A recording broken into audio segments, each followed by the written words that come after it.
Sir पर पल्लू रखना इतना जरूरी होता है? अरे बहू, जरा सा भी अकल नहीं है क्या तुझमें, जो सिर पर पल्लू नहीं ले रखा है? अरे प्रसाद बनाते समय सिर पर पल्लू होना चाहिए। इतने से संस्कार तो तुझमें भी होनी चाहिए। क्या ये भी तुझे सास ही सिखाएगी? कहते हुए सासू माँ ने पल्लू खींच कर मीना के सिर पर रख दिया और वापस अपने कमरे से बाहर आ गई।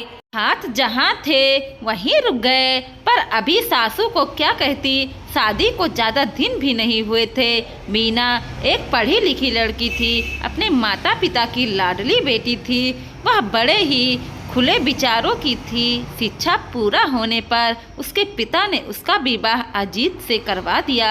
उसके ससुराल में कोई कमी नहीं थी, किंतु वह एक रूढ़िवादी परिवार था, जहां उसकी सास विमलेशा जी, ससुर रामकिशन जी, पति अजीत, देवर नरेश और नंद नीरू रहते थे। मीना की सास कई नियमों को मानती थी, इसलिए मीना को भी वही नियम मानने पड़ते थे, जैसे सिर पर पल्लू रखना, सुबह जल्दी उठना, ज़्यादा जोर से न हंसना आदि। और नियमों तो फिर भी ठीक थे, लेकिन जिस दिन घर में कोई पूजा होती और प्रसाद बनता, उस दिन तो मीना की हालत खराब हो जाया करती थी, क्योंकि उस दिन सुबह सुबह पूरा किचन धुलना था, सारे बर्तन धुलते थे और चौका बर्तन के बाद ही खाना बनाना था। और उसमें भी सबसे बड़ी शर्त यह होती थी कि खाना बनाते समय सिर पर पल्लो होना जरूरी है।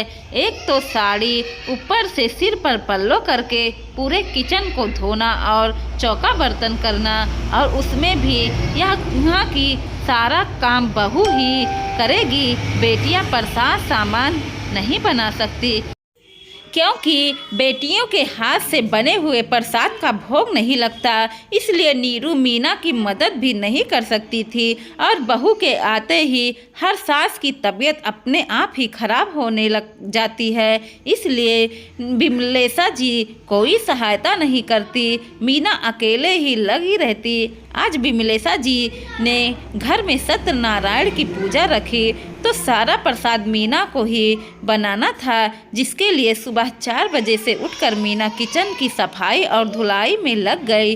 साथ ही सारे बर्तन को धोया और चौका बर्तन करके प्रसाद बनाने लगी। प्रसाद भी कोई थोड़ा सा नहीं बनाना था, क्योंकि रिश्तेदारों को भी बुलाया गया था, जिन सबका खाना उस दिन वहीं पर था, तो सब का खाना भी मीना को ही बनाना था। मीना ने सिर पर पल्लो लेते हुए कहा, मम्मी जी मुझे ध्यान नहीं रहा। विमलेशा जी ने कहा, आगे से ध्यान रखना, घर की बरकत बहुओं के हाथ में ही होती है। भगवान का भोग तो सिर पर पल्लो रख कर ही बनाया जाता है। ही उसका पल्लो खींचकर उसके सिर पर रख दिया। उस दिन का काम तो जैसे तैसे हो गया, पर यह तो आए दिन की बात थी। छोटी से छोटी पूजा के लिए भी उसे पूरा किचन धोकर बर्तन चौका करके ही प्रसाद बनाना होता था। अब चाहे कितना भी तेज गर्मी क्यों ना हो, सिर पर पल्लो रख करके खाना बनाना कोई छोटी बात तो ना थी। मीना इस सब में परेशान हो चुकी थी। ऊपर से घर वालों के लोगों की सुबह जल्दी होती थी। कई बार तो वो लोगों पर भी बिना नाश्ता किए ही निकल जाते थे, पर सासू थी कि समझने का नाम ही नहीं लेती। हर चीज को मानने का एक हद होती है। ऐसा ही एक बार विमलेशा जी अक्षय तृतीया पर घर में एक छोटी सी हवन पूजा रखी। एक तो मई का महीना, ऊपर से रिश्तेदारों को भी बुलाया गया, उस पर भी मीना को अकेले काम करना। उसी दिन मीना ने नीरू से कहा, दीदी आप भी मेरी मदद करवा दीजिए। तो विमलेशा जी ने बीच में ही कहा, शर्म नहीं आता? अरे होते हुए क्या नंद काम करेगी, फिर तुम्हारा क्या काम? मीना अपनी जगह से टस से मस नहीं हुई। उसने कहा, या तो आप मेरी मदद कीजिए या फिर मुझे पल्लू हटाकर काम करने की इजाज़त दीजिए। एक तो इतनी गर्मी, ऊपर से सिर पर पल्लू रखकर आपका चौका बर्तन सब कुछ करना मेरे बस की बात नहीं। विमलेशा जी ने अच्छा खासा बखेड़ा किया, पर इस बार मीना ने भी हार नहीं मानी।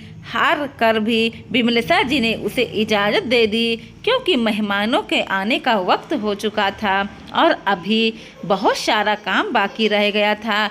उस दिन विमलेशा जी पूरे दिन मुंह फुलाकर ही रह गई। धीरे धीरे मीना ने भी इस नियमों को कम कर दिया। हालांकि विमलेशा जी ने कई बार गुस्सा किया, पर अब परिवार बढ़ रहा था। सुबह सुबह इतना वक्त नहीं होता था कि चौका बर्तन करके ही सारा काम किया जाए। इसलिए मीना कहने लगी थी, मम्मी जी, जब सारा काम मैं ही करती हूँ, किसी और का हाथ किचन में नहीं लगता, तो बेवजह सुबह सुबह उठकर पूरा किचन की धुलाई और चौका बर्तन क्यों करूँ। आज मीना की शादी को भी कई साल हो चुके हैं और उसकी देवरानी भी आ चुकी थी। दोनों मिलकर अब अपने तरीके से घर संभालते हैं। विमलेशा जी उसके कार्यों में भी ज़्यादा दखल अंदाजी नहीं करती, क्योंकि उन्हें समझ में आ चुका था कि बहुओं का अब अपने अनुसार घर चलाना आता है। दोस्तों, वीडियो पसंद आया हो तो लाइक कीजिएगा, शेयर कीजिएगा और सब्सक्राइब भी कीजिएगा और देखते रहिए कोमल मोटिवेशनल 2.0।